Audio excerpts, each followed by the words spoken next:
In the previous lecture, we discussed a concept known as chromatic dispersion, or simply dispersion of visible light.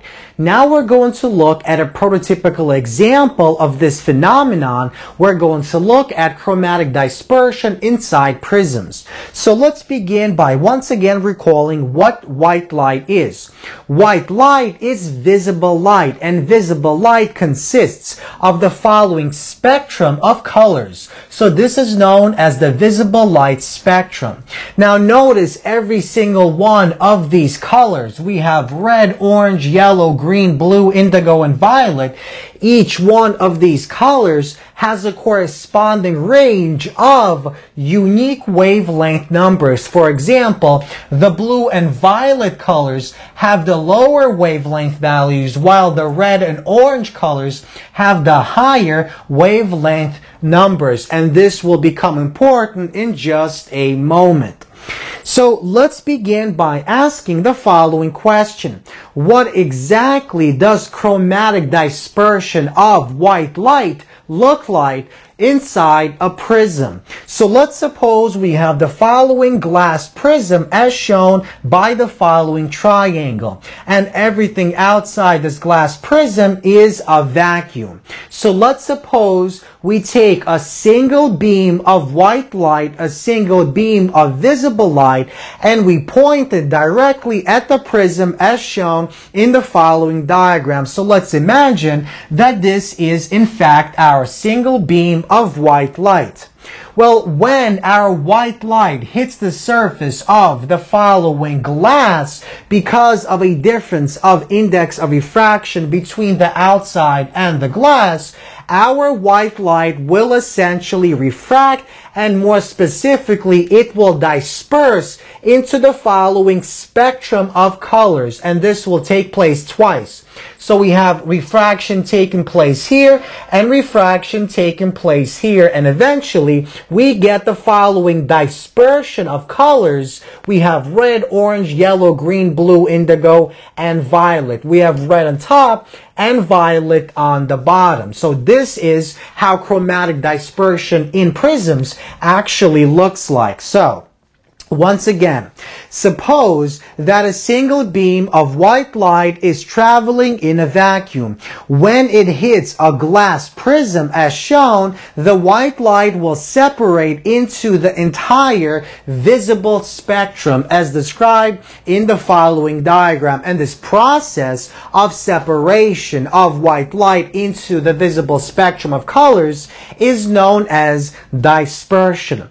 Now, why exactly does chromatic dispersion take place? Well, this question was answered in the previous lecture. So we said that chromatic dispersion of white light takes place because the index of refraction depends not only on the medium, but it also depends on the wavelength of the actual light wave. That is, the higher the wavelength of the light, the lower the index of refraction. The lower the wavelength, the higher the index of refraction.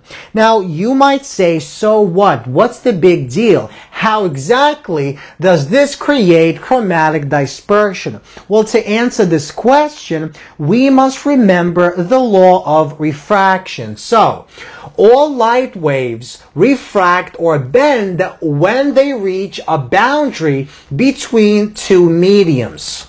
So, let's suppose we have medium number 1 and medium number 2. When any type of wave, light wave, hits the following surface because of a difference in mediums, it will essentially bend or refract with respect to the normal line as shown in the following diagram. Now, the amount that they bend depends on the index of refraction and also our velocity. So that basically means that the higher the index of refraction is, the more the light bends. And the lower the index of refraction is, the less our light bends.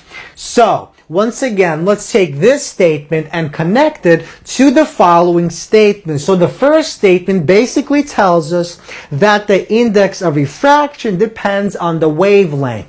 And the second statement tells us that the index of or the amount that the light bends depends on the index of refraction. So we see that the amount that the light bends depends on the wavelength of that particular light.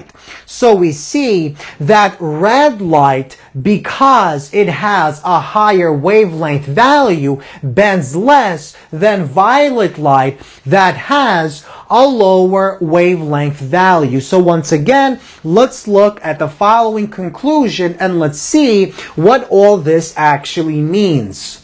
So white light or visible light consists of a spectrum of colors that each have a corresponding wavelength value. When white light hits a boundary, let's say between a vacuum and glass or between air and glass, the color that has the highest wavelength has the lowest index of refraction, which means it has the highest velocity, so it will bend the least amount. So that corresponds to the colors red and orange. On the other hand, the color with the lowest wavelength has the largest index of refraction and so the lowest velocity, and that means it will bend more, and that corresponds to the blue and our violet colors. So we see as our wavelength lambda increases, the index of refraction decreases, the velocity increases, and the light bends less. So that's shown by the colors red, orange, yellow. On the other hand, as the wavelength increases, the index of refraction decreases, the velocity increases, and so that implies the light bends more. And that corresponds to the color violet, indigo, blue, because they have the lower wavelength values. So, once again, to sum up our results, we see that chromatic dispersion in prisms take place as a result of the fact that our index of refraction depends on the wavelength. And that basically implies that because index of refraction determines how much our light wave bends, we see that the wavelength essentially determines how much our light bends. So, the higher our value for the wavelength is, the less our light bends, and the lower the value of the wavelength is, the more our wave actually bends.